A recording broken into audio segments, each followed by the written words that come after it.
creating unstoppable self-confidence. Self-confidence. It's something people talk about all the time when they say why they're not succeeding. Over and over I hear people say, I just don't have enough confidence. Listen, confidence is not something you have, it's something you create. And you can create it at any moment in time.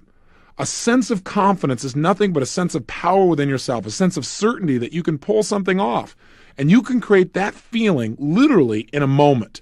It's not something that you live with. There is no one that I've ever met that no matter what situation they're in is always confident. Everybody gets knocked off kilter at times. The key is, can you turn the confidence on when you need it so you can get the most out of yourself? Does that make sense so far? So you got to remember that feeling confident is nothing but a state of mind. And you can change and create any state you want at any moment in time, no matter what's going on around you. Let me give you some specific examples. There are 3 primary ways that you can create self-confidence at any moment in time to get the most out of yourself and produce the results you really want. Approach number 1 you're familiar with. It's called physiology. You've got to remember that any feeling you've ever had in your body, whether it be fear, anxiety, concern, depression, frustration, or ecstasy, power, unstoppability, confidence, success, those emotions, any emotion you feel comes from the way you use your physical body. The only way you can feel anything is by the way you move, the way you breathe, your facial expressions. So if you're not feeling confident, you don't have to intellectually try and pump yourself up because it doesn't always work. I'm sure you've tried at times to go, well, I need to be confident. I know I should be confident, but you're still not there. Well, let me tell you, the quickest way to get confident is to change your physiology radically. Listen, in our seminars around the country, those Unleash the Power Within programs, we take people through a first evening we call Fear into Power. And it's an experience where we get you to change your conditioning and feel totally confident in an area you'd normally be totally afraid of. So at the broadcast site, we use a firewalk experience where everyone walks across the fire between 1,200 and 2,000 degrees burning hot coals. And in the theaters, we have people actually learn how to break through wood, karate style, and they do it in about 15 minutes. And it requires not only confidence, as you might guess, but competence to do something that most people take 2 or 3 years to learn how to do in a few minutes. Now, the purpose of this is to get people in a state of being totally strong and confident, even though they were totally afraid, lacking confidence only moments before.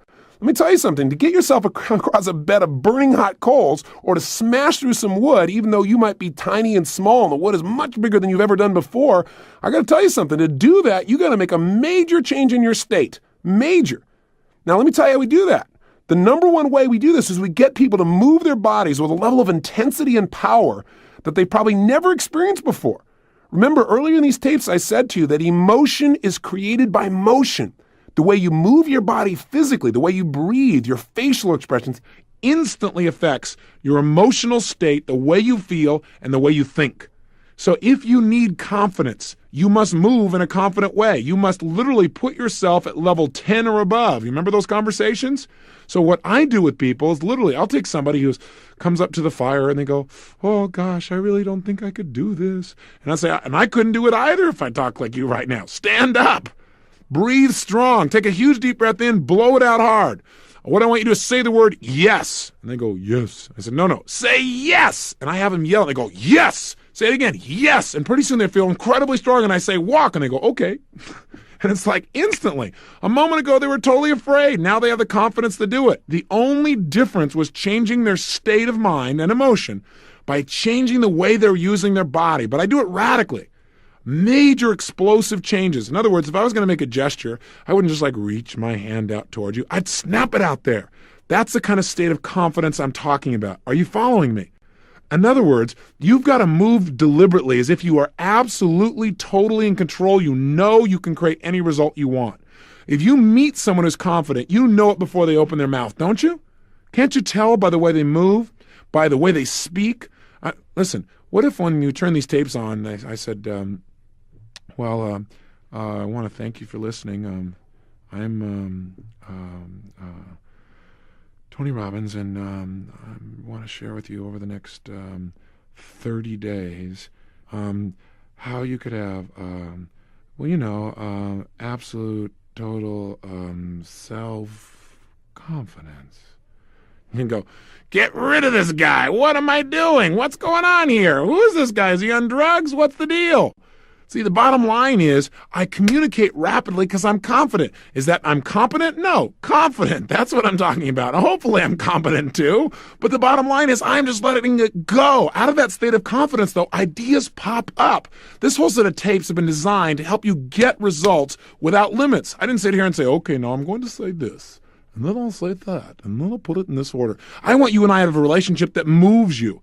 This whole set of programs comes from my ability to say, I'm confident, I know I can reach this person. If I didn't believe that, you and I couldn't have this conversation right now. But sometimes I don't feel confident. Sometimes I don't feel like I know what I'm going to say next. Have you ever been there? What I do at that time is act as if I know what I'm doing, which is a useful approach. Now you might say, well, you're teaching people to be confident but not competent. I got news for you. If you're confident enough, you can develop the competence. But if you're competent and you don't have confidence, you'll never succeed. There are many competent people who could accomplish incredible results, but they're missing the confidence. Am I suggesting to you to be foolhardy? No. What I'm suggesting to you is learn how to turn on the confidence rapidly. Use enough of it to learn what you need to know to be competent and effective and produce the results. But you'd be surprised how much more you know than you realize if you really get yourself in the right state of mind. Does that make sense? Try it. Try moving your body in a confident way. In fact, try it right now. Please stand up. Again, if you're in the car, it'll be a little bit more difficult. But, no, don't sit back down. Some of you started to stand up and you sat back down. Don't do that. I'm there. I'm watching. I'm telling you. Stand up, and what I want you to do is just try something. Stand the way you'd be standing if you felt unstoppably confident. Breathe the way you'd be breathing if you felt unstoppably confident. Really go for it. Put the kind of expression on your face like you'd have if you were unstoppably confident. And make some gestures. Actually move your hands out with some power as if you're trying to make a point with real power and where you know that what you're going to say is going to be effective. And just notice how that feels. Say something. Say yes in the tone of voice of somebody who is totally confident. Don't go, yes, yes, yes, yes. Yes! With some power, and just feel how that feels in your body. Get a sense of it. Turn on more intensity than you would normally use with another person. Just feel it in your body so you feel what it's like. You want to be able to turn it on just by turning your body on. This is critical. With this as a power, you can go from being afraid to strong in a matter of moments.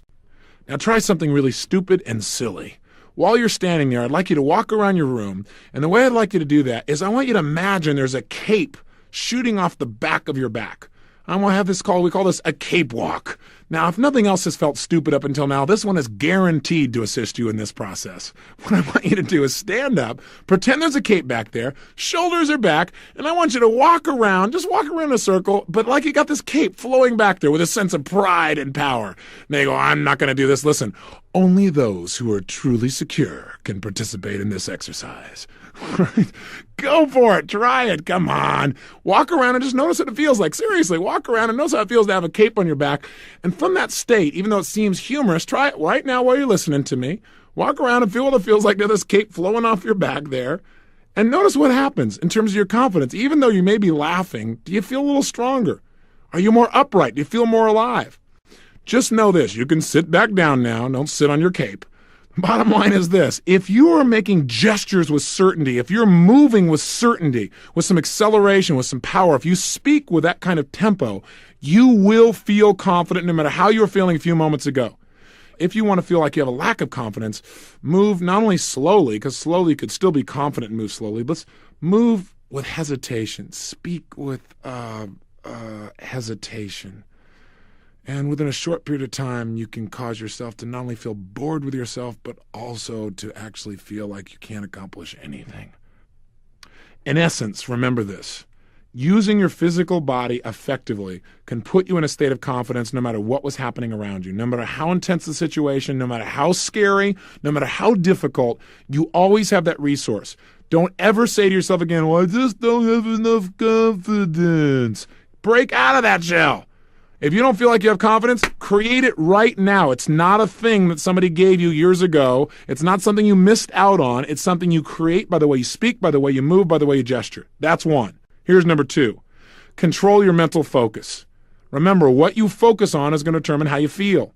So if you focus constantly on how things might not work out, and you look at in your brain all the possibilities of, well, what if this doesn't work, or what if that doesn't happen? If that's your mental focus, of course you're going to lack confidence.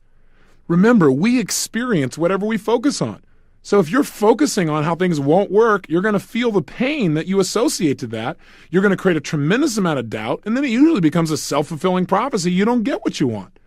Let me give you a kind of a simple example. I'd like you to try something. Please listen and please do this. What I want you to do is think of something you really want to have happen in your future, something you like to have or do or be. And what I'd like you to do is hope that you'll get this to happen in your life. Okay, try it. Think of something you really want in your life, something you really want to have happen, and hope it'll happen. Notice how it feels when you hope it'll happen. You may even notice what you say to yourself when you hope something will happen.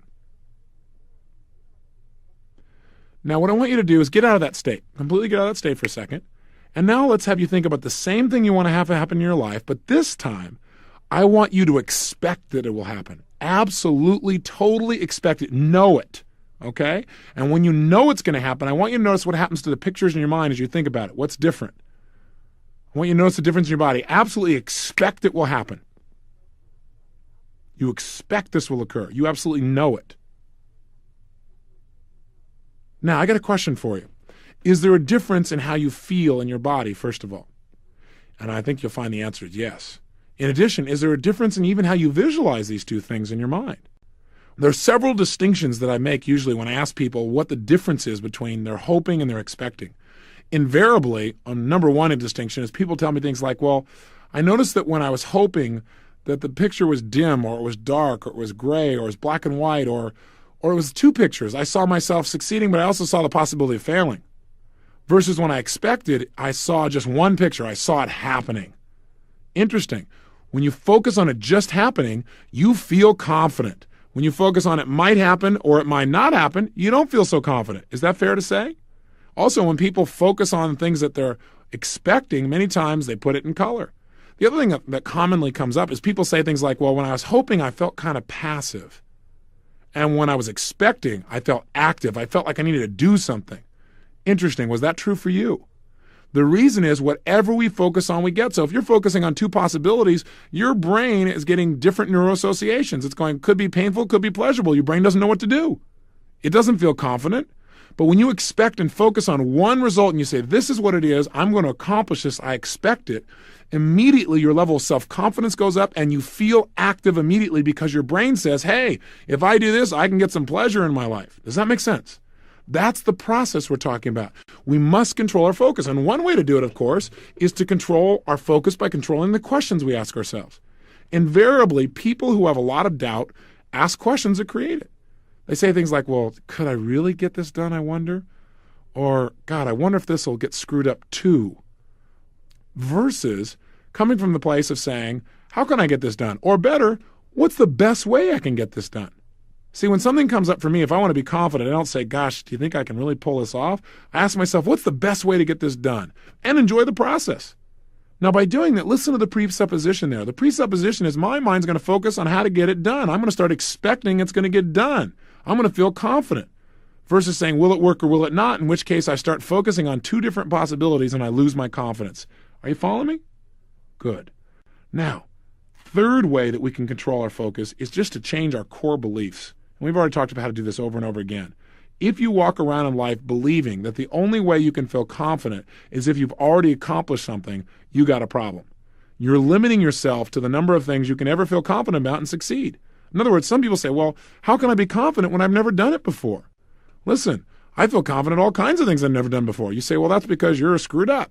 No, that's not why it is. It's because I come from a belief system that says this, that if I can imagine it, I can achieve it. So if I can even imagine it, I know I can achieve it, and that allows me to be confident. Plus, I have a belief system that says, if I'm committed, there's always a way to make it work. And no matter how tough the situation is, if I don't know how to make it work, somebody else does, and I can get their help. So I come from that place, and that allows me to be confident. I know I can get help. I know if I'm committed, there's a way to do it. And I know that anything in the past I've really been able to imagine accomplishing and finding a role model for, I can accomplish. Hey, listen, everything you do now, you once weren't good at. Everything you do now, there was a time when you had not done it. Why wait to get confident? Besides that, I know I can be confident about what I'm about to begin because I know, look, if it doesn't work out, I'll learn something, and that makes me feel confident because that learning will allow me to be better in the future. In other words, set yourself up to be able to be confident. Again, I'm not suggesting be foolhardy. I'm just telling you how to turn confidence on when you need it. And most of the time, you do need it. So a key question a lot of people ask me is, well, how can I create that level of belief? I understand I can change my body, but how can I create that belief so I wouldn't have to work at it? Well, there's a simple process that I teach people, and I call it my success cycle. And it's, for me, is my way of explaining why people who succeed seem to continue to succeed and get even stronger, and people who fail seem to go down a downward spiral. Why do the rich get richer and the poor get poorer?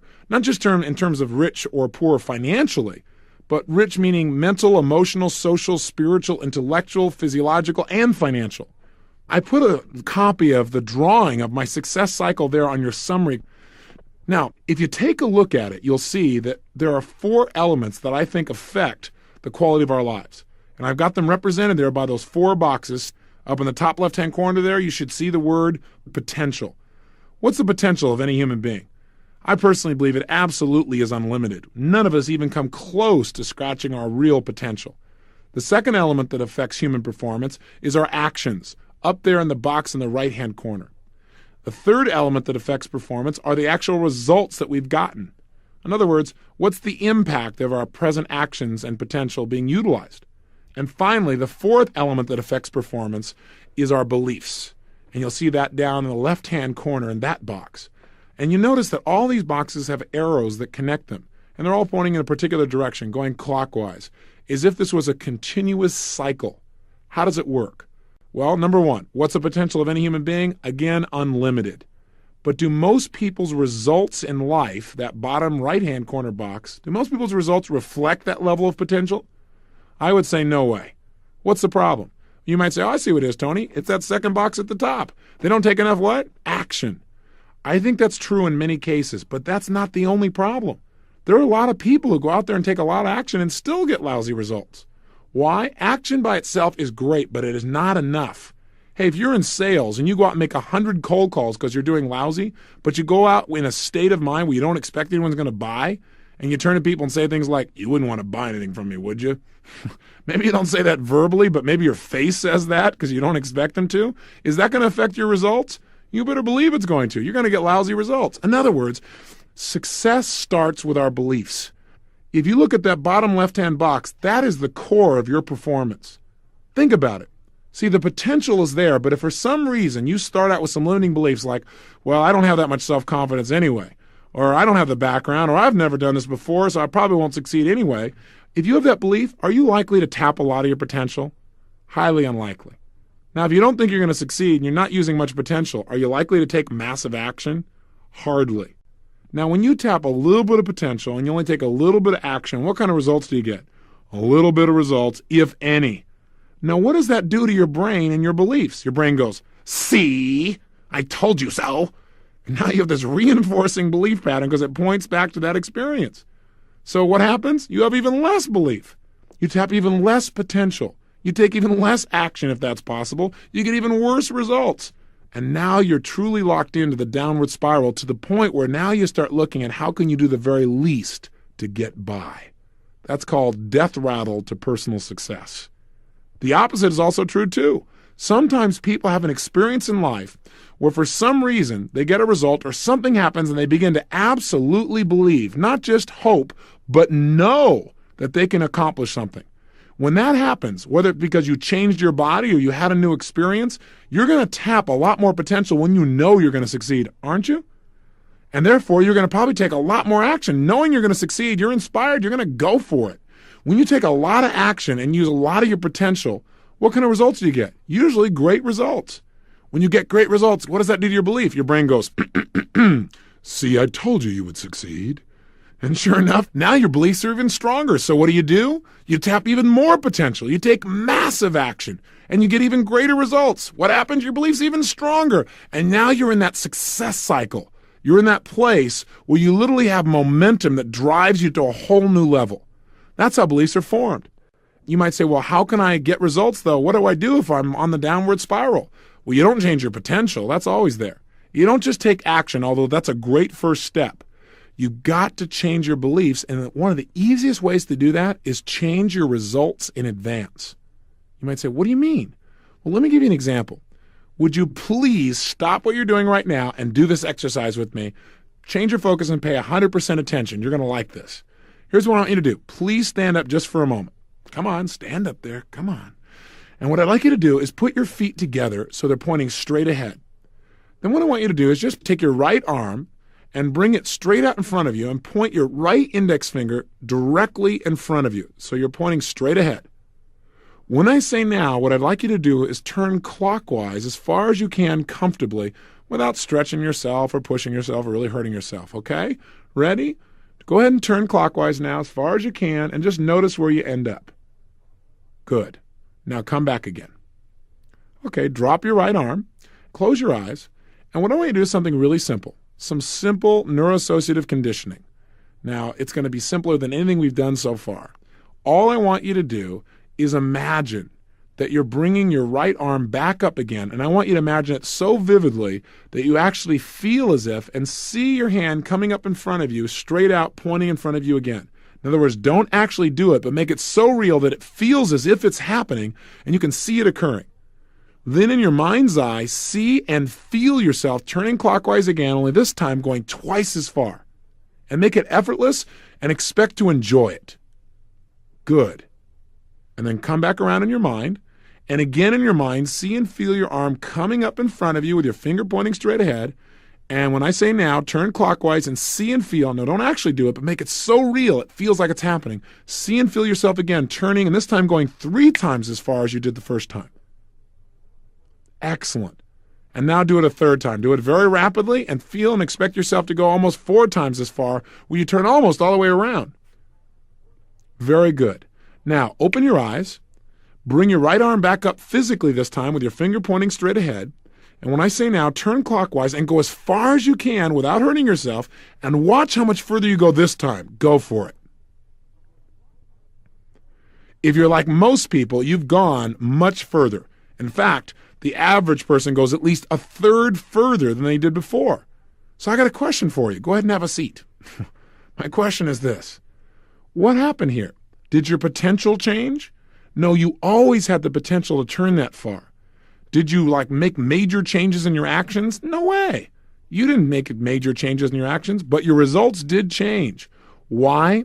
Because by rehearsing in your mind over and over again, you conditioned your mind to believe, to feel certain that it could go much further. You created an association in your nervous system that said, this will feel good and I can go further. And now you've gone much further. In fact, if you did it again, you could go even further again. So this is a perfect metaphor for what has to happen in life. If you want to succeed, you need to rehearse over and over succeeding until it's so real for you, your brain begins to believe it. Now you'll tap more potential, you'll take better action, and in real life, you'll get better results. Then it'll reinforce your belief, and now you're off and running. Does this make sense? This is the way to create lifelong, unstoppable self-confidence. This is what I did for myself because I was on the downward spiral. All I did was create the results in my head so vividly, I began to believe them. When I believed them, I tapped more potential, I took more action, I started to get those real results in my life, emotionally, economically, and my relationships, in virtually every area of my life. And let me leave you with 2 more things on confidence. 1, if you really want to be confident, know what causes people to lack in it. Focusing too much on yourself and not enough on other people will guarantee that you'll lack confidence. What do I mean? I mean, some people lack confidence because they pick themselves apart. They spend all day, every day, analyzing themselves. Why did I do this? Why don't I do that? How come I never accomplish these things? They ask lousy questions, they get lousy answers, and they create a tremendous amount of self-doubt. Do you want to have more confidence? Stop analyzing yourself so much and focus on other people and how you can contribute to them. And as you start giving to other people, you'll feel more confident about what you can even do for yourself. Does that make sense? And finally this. You can feel confident if all you do is remember some of the things you've accomplished in your life. You are a successful, competent person. You've done a lot of things in your life extremely well. No matter who you are or what your background is, there are things in this world that you are really good at, things you've really accomplished in your life that you've got to be proud of.